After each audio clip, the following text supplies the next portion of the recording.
Thank you very much. So, as Patrick was saying, I played college basketball at the University of Alabama. Played with some players you guys may know, Latrell Sprewell, Robert Horry, Antonio McDyess. You know, we had more NBA players come out of Alabama than basically anywhere else. I was fortunate enough, I was drafted in the first round in 1996, which is actually the best draft ever, which is not being argued anymore. So I was fortunate there. Played 8 years, 4 in the NBA, 4 in Europe, and I just completed my 21st season coaching. And through that time, I've coached with some of the best coaches, ran defenses for Randy Whitman, Quinn Snyder, Mike D'Antoni, Tyronn Lue. So my defensive principles have been honed basically by the offensive coaches that I have worked for. Spent a lot of time, a lot of film, you know, developing my principles. Now, I'll say that to say this. Everybody's principles are different, okay? And everybody's system's different. There used to be a time where we could talk as coaches and I could tell you about my system, you would tell me about yours. Now, some coaches get a little sensitive when you talk about system because you may be doing something different that they don't do. So I say this, your system, whatever you decide to do, let it be based on the players you have. And don't be afraid to change that, okay? Because the system is for the players, not for you as coaches. Don't be so stubborn where you can't say, well, you know what? I have a guy that struggles switching. Maybe I need to look at doing something else. Instead of just sitting there trying to make your system fit the players, right? Instead of adjusting your system. Now, if you want to be good defensively, here's the two main things that I say. Take good shots and don't turn the ball over. Defense starts with offense, okay? So if you don't take good shots and you turn the ball over, you are going to struggle to have a good defensive team, all right? And I've learned that, and I've, you know, like I said, I've been defensive coordinator for a number of teams, and it's just recently that me and the offensive coordinator started to agree on those things. And so the offensive coordinator would say, well, if you get stops and get rebounds, we can get transition points. I said, okay, that's fair. So we got to get stops, and we got to finish with a rebound. Now, the biggest thing with whatever coach I've worked for, we have to come up with what we're willing to live with. You are not going to stop the offense every time. What are you willing to live with? And once you decide that, right, then you can fix your defensive system.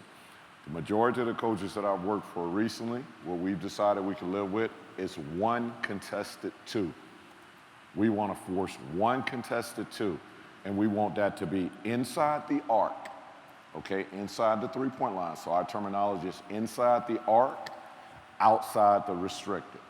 That's the contested two that we want to force, okay? And if we feel like if we can force that shot consistently, we can be good defensively, all right? Another thing is we feel like if we have good offensive players, we can have a good defensive team, all right? Because the skill level is what's required to be good offensively. To be good defensively, you need commitment and you need heart, okay? That's what you need from your players. Now, I'm gonna show you a couple of our defensive drills, okay? They are very simple. I've found out throughout the years, the simpler your defensive system is, the better it is for the players, okay? Because we do not want our players thinking. We want them reacting. I've been coaching young players basically for the last 4 or 5 years. I do not want to overload their circuit. I don't want them thinking about a million coverages because our belief is if we can get our guys to play harder than you get your guys to play, we are going to win. All right, and part of that is they're not thinking, they're reacting. Okay, so I'm just going to show you, I'll start with transition, build our way up to our half-court defense. If we have time, I would like to show you a shell and maybe a pick-and-roll defense. Okay, so stay locked in. I'm going to teach in bullet punch because most of the coaches I work for, I don't allow them to start the clock until I take the court, right? Because it seems like the defense always gets the short end. They put you at the end of practice, and you always get the short end of the clock. So in my mind, that clock says 30 minutes right now. I do not see 25 on that clock.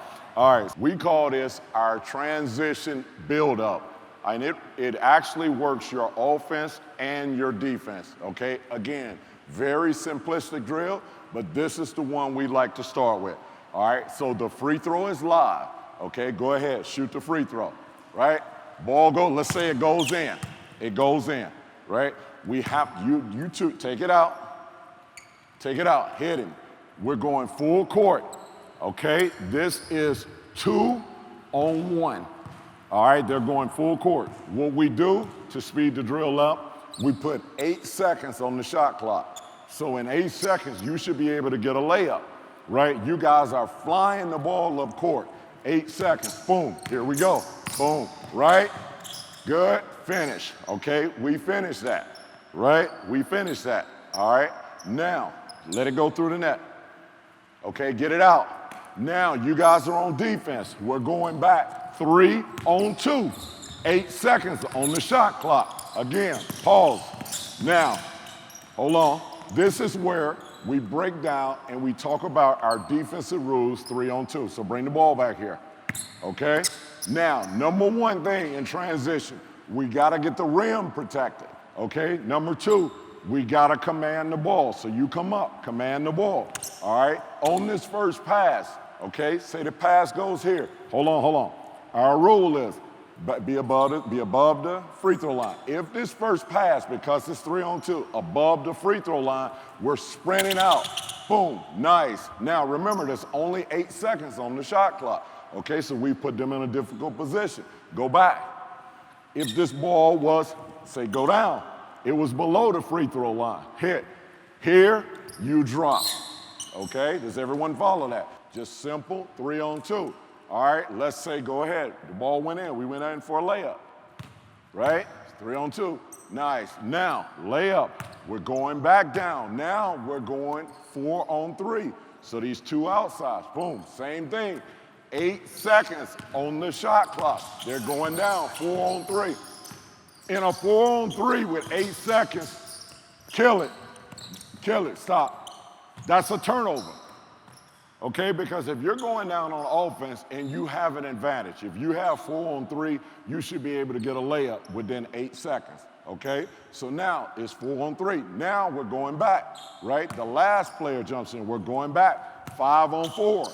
Same rules, 5-on-4, right? We should be able to get a layup within 8 seconds. Good defense, right? Boom, hold on, stop, kill it. Now, the last one would be, right? Now we're going down 5-on-5. Hold on 1 second. We're going down 5-on-5.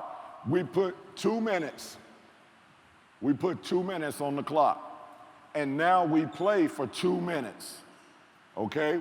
We go normal shot clock for us, 24 seconds.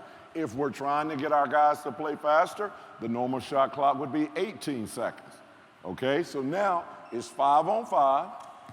It's 5-on-5 for 2 minutes. All right? Boom. And whatever offense we want to play, that's what we use. Kill it. Kill it. Stop here. Okay?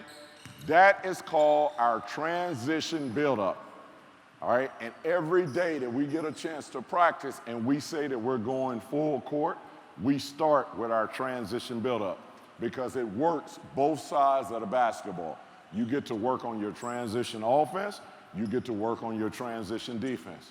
What good is it being really good defensively, pressuring the ball, creating turnovers, if you can't convert them?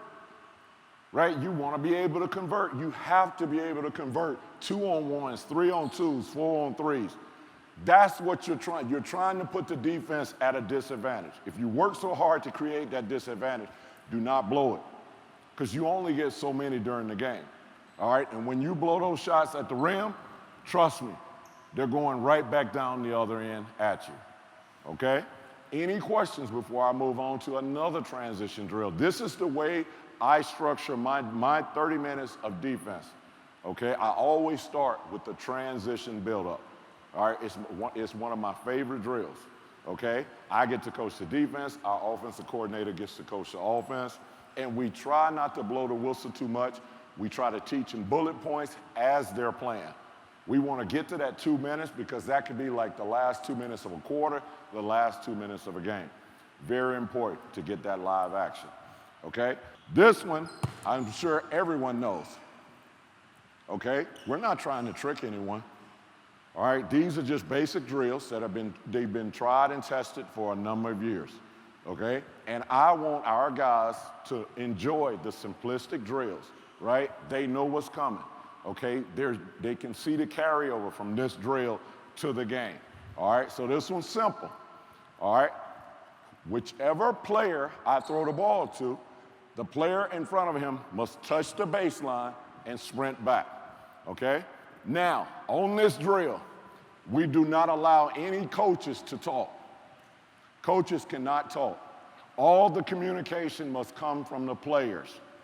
We have a quiet gym, all right? And our goal is to get our players to talk, because if they can't talk in the practice gym, how are they going to communicate with 20,000 fans in front of them, right? How are you going to cover for one another? So we want to start that in practice, all right? So Green, you're on defense, right? White's going down.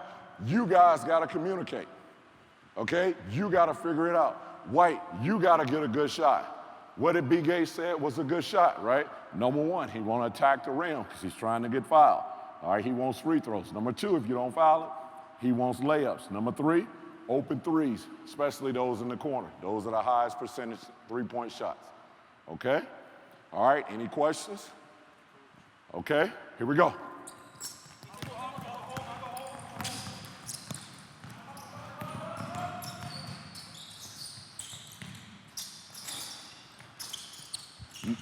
Nice, good, kill it, kill it. So now, that one, like I said, basic drill, but one of my favorites. We'll do that 4 or 5 times because, again, you're working on your offense, we're working on our defense, okay? Now, we switch gears.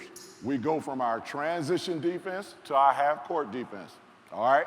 Now, here's the good thing about the way we play, okay?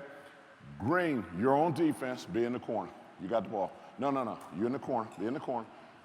Be here, come out and guard him. We're moving on to another drill. Come out and guard him.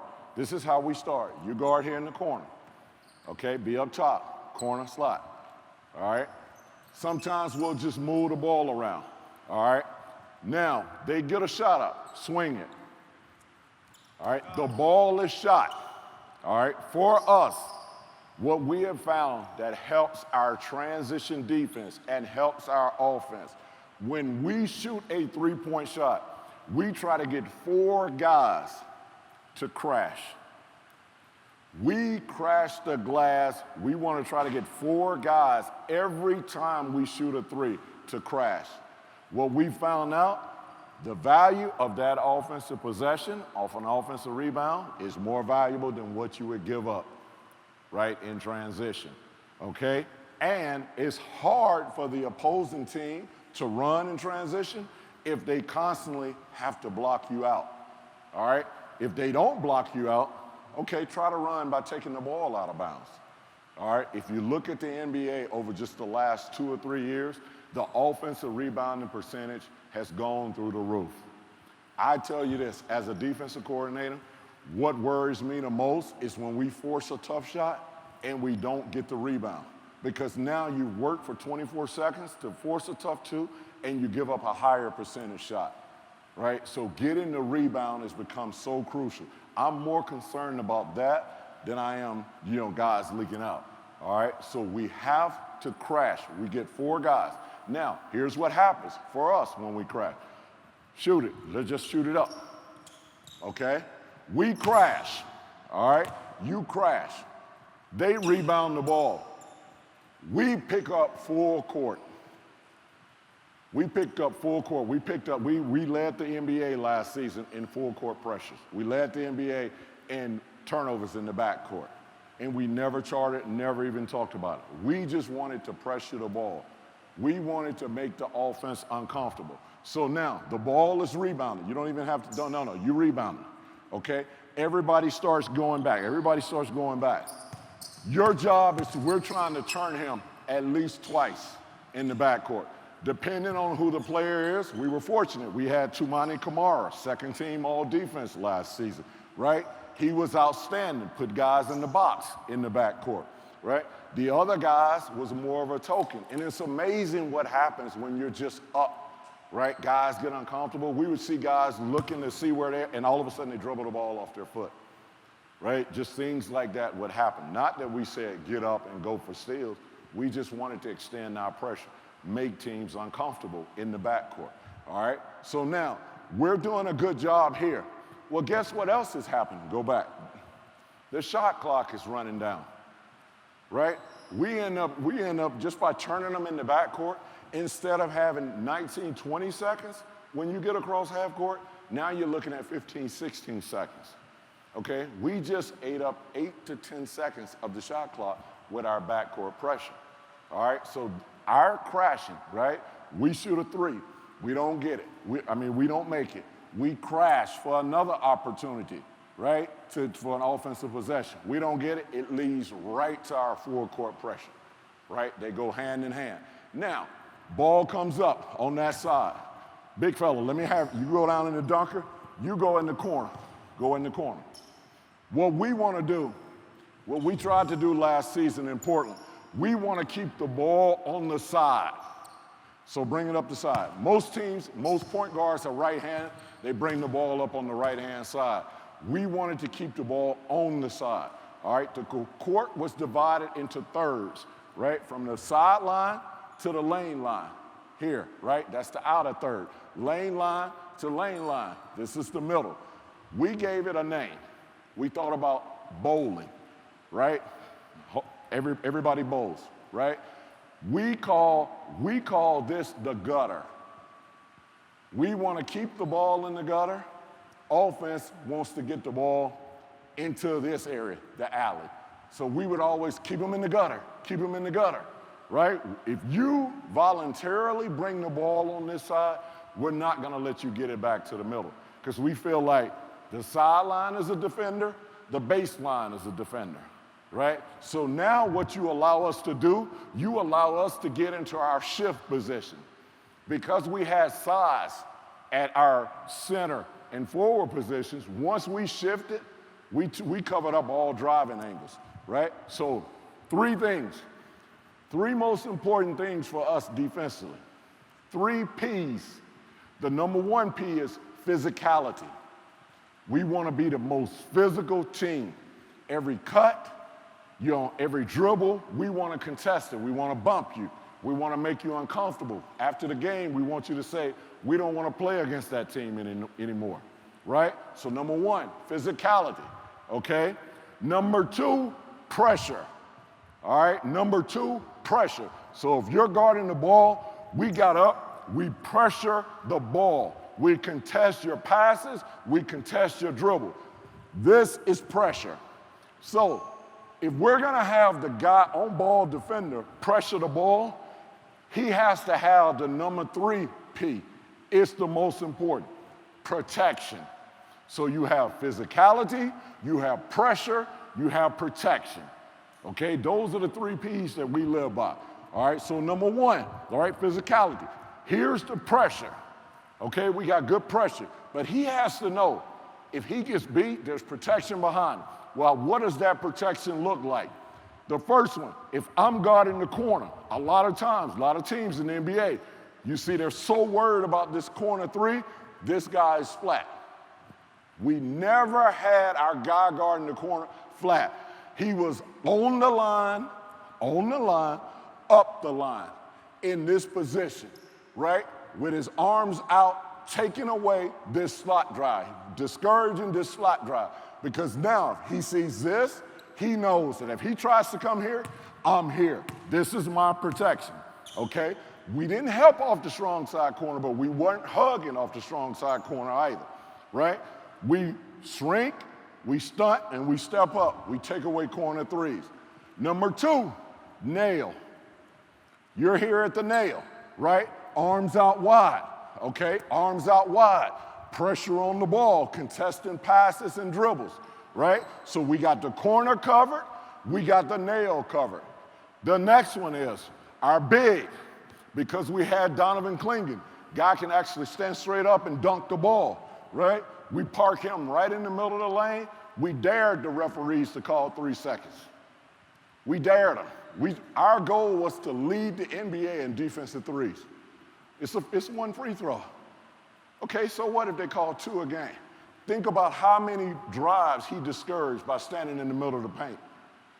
We felt like the benefit of that outweighed the defensive 3. So we have him parked right here above the circle, arms out, middle of the paint, all right? So if Klingon or Aiden last season who we had were in the paint, you gotta pull over and protect. You gotta be ready here, right here, crack back, okay? Same thing, arms out, wide, all right? Now, from there, our favorite drill, slot drive. So now, you drive it in the slot. Drive it, right? Stun at it, right? Come over, outside the box, keep coming. We trap that, right? Crack back. Now, when he cracks back, so if he's gonna help the center, who's helping him? You have 2, exactly. You gotta get in a position where you're comfortable to close out to either one.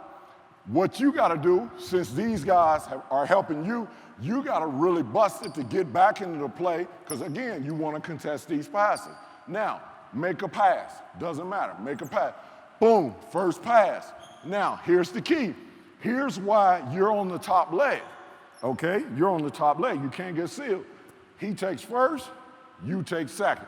You gotta fly out there and close out, okay? Go back. Give him the ball in the slot drive again. Yep, be in the slot drive. So we're in our position. Be at the nail, be at the nail. Be ready for the crack back, okay? Slot drive, boom, hold it. Hold the ball there, hold the ball there. Come back, go right back. All right, you're ready to crack back. We get here, go corner. Boom, first pass, second pass, you have to get back. Now, ball's here. You gotta be at the nail. Exactly, we shift. You're up out of the corner, right? Go to that side for me, big fella. No. Why are you chasing him over there? Right? As soon, and this happens, come back, big fella. As soon as you go chasing, drive it. Now you're late, right? You're late, you're either gonna foul him or get dunked on, okay? Don't chase him. He's going out of your area. This is more important, all right? So we're gonna work on 2. We're gonna get a slot drive, you're gonna give a pass out, and we're gonna get another slot drive, okay? So let's get in our positions, bag up. All right, here, everybody's in their position, talking what you're doing. We gotta talk. Arms out, be down. Arms out, ready? Drive, good. Hold on. So think about it. Again, come back. It's okay. So here, he drives slot, so you can see it. Go ahead, just walk it. Slot drive, he goes, so now he going to help. He's helping. Remember, you gotta help him now. We help, always has to have help, okay? So now, ball goes corner, you got the first pass, you got the second pass. Boom, and you're getting back. Let's go through it again, okay? All right, here we go. Boom, nice, first, second, good nail, good, there we go. Nice, here, boom, nice, there we go, good job. Now, let's bring it back to the baseline, okay? Because now this happens, right? Go through. When we close out, right, we're gonna take him off that 3-point line. He drives at baseline. That's your help again, right? Now, what we tell our bigs, you're being physical on the ball. I'm replacing you, you hold the ball. You be a coach for a second. I have to get my foot out of bounds, okay? And this is the way we're gonna form this trap. My foot out of bounds, I got one inbound. The worst thing that can happen on a baseline drive is if I don't get my foot out of bounds, either he gets around me or he makes that pass. If he makes that pass, that is a tough one for him to get out to, right? Because he's right here with the crack back, right? Because the big's teeing up, go back, put the ball in the baseline. This guy here has to have his head on a swivel. He's really dependent on you to take away that baseline pass because a lot of teams in the NBA, when they drive there, they cut from here. This is still his responsibility. He has to see both. He's engaged with the big he's here. So he's really dependent on you not to allow this baseline pass. That's the reason it's so crucial that you get your foot out of bounds, right, to prevent that pass. The only pass that we're okay with, I'm here, you reverse pivot, throw that pass. Boom. Right there. Boom. Now, get back, right to the middle of the lane. Okay? Does everybody see that? All right, last one. Go ahead, let's go through it one more time. Boom. Nice, good. Yep. Boom, nice, good. Yep. Baseline drive. Good. Nice, kill it.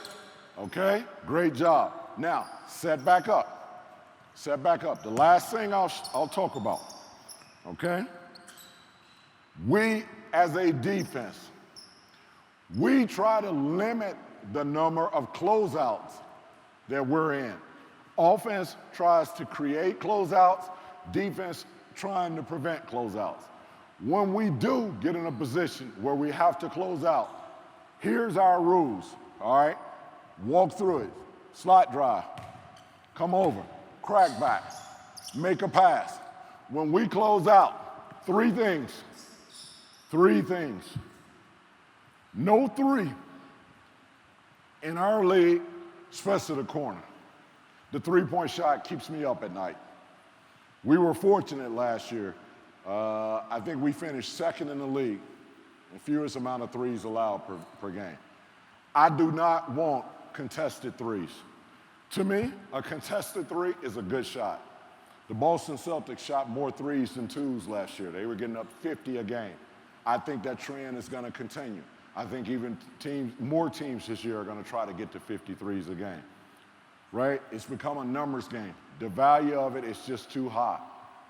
Guys make contested threes, right? I do not want to give up a three-point shot. We were fortunate. We were top 3 in the NBA in taking away the three. So the fewest threes made, fewest threes attempted. And our thing was no three, no foul, no middle. Those three things. No three, no foul, no middle. Those are the three things we live by on our closeout. So when we get in this closeout position, right, ball's here.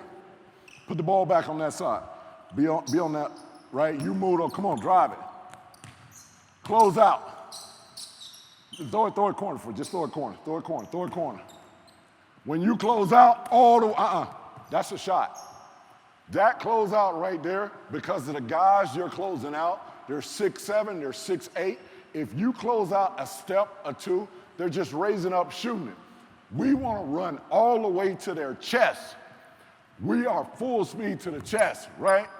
Now, when we close, we want to remember, no three first, no foul. Fouling a three-point shooter is the worst play in basketball, right? You foul a 35% three-point shooter, he goes to the free throw line, he shoots 80, right? Think about the value of that shot. 35% of three, I don't know my math, 1.15, 1.05, something like that.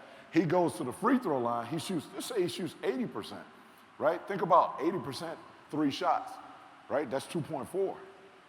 Okay, it's the worst play in basketball, all right? So now, no three, no foul, no middle, all right? If we can do those things, we can get him inside the three-point line, think about it. Sideline, baseline, now we got our big coming over. If he wants to dribble here and take this shot, man, I stand up and clap my hands. What shot do we say we want to live with? Contested two, inside the arc, outside the restricted. I wish I could get teams to sign up for shooting 100 of those before the game. I would take it. Now, you're going to lose some games some nights because they're going to make that at a higher percentage. I know I'm not going to win every game. I would love to go 82-0. It's not going to happen, right? But our system is developed on the numbers. We feel like if we do this consistently enough, we're going to win more than we lose. It's like Vegas, right? You go to Vegas and you're at the casino and you're at the blackjack table and you win that first night. Well, what happens? You keep going back. right? And you think, man, they didn't build these beautiful buildings out here because of fools like me. Well, they did, because the odds are in their favor. And that's the way our defense is. We feel like the odds are in our favor, right? If we get you to shoot enough of those shots, we're going to win, provided we run good offense on the other end and don't shoot the same shots, all right? So now, we get here, 1 contested, 2, do not foul him, right? Arms, hold on, you don't even have to try. Arms up and back. We foul with our chest, right? We're not reaching in, gambling for the ball, right? Being careless. He shoots this. Now we got to rebound. We got to rebound the ball, because what good does it do to force this shot? Stay out. Stay here. We force this shot. You get the rebound, dunk. Now we just gave up the highest percentage shot in the game. The highest percentage shot in the game, because we didn't defensive rebound. Finish the possession. Now I'm arguing with the offensive coordinator, because he's like, I can't run. You're giving up these rebounds, and we're having to take the ball out of the net.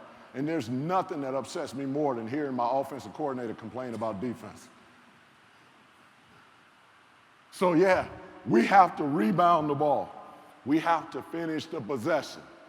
We finish that possession, we're gone the other way, okay? Again, get these guys a hand. Great job, get these guys a hand. Good job, lads. Good job.